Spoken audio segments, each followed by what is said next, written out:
My name is Shannon Wells. I'm the Associate Head Volleyball Coach at the University of Florida. Just a lack of communication that coaches are getting, whether it's from their administration, from their struggle to connect with an athlete because of the communication style, or within their own coaching staff.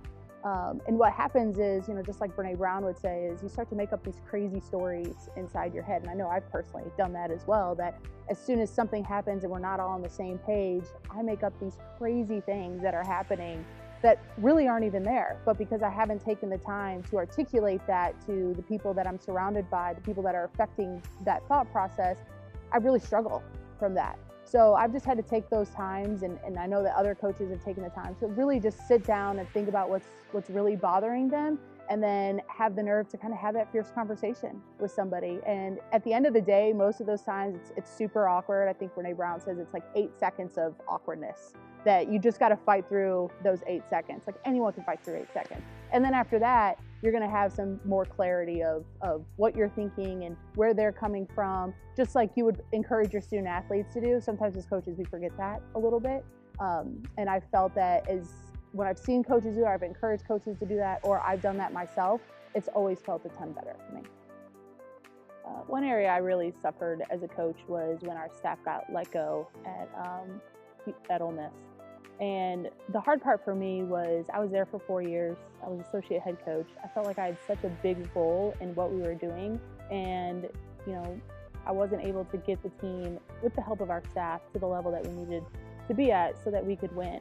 Working with a man who's married, who has kids, and now he's let go and he has to move his whole family to a different area. Like, there's so many other pieces. For me, I'm one person, I'm single. That was a really easy move, but there was such a big feeling of guilt from that I could have done more, that I could have been a better assistant, I could have listened better, I could have built better relationships with the players. So the big part of how I got through that was I just leaned into my network. I called the people that I needed to, obviously let them know of my situation.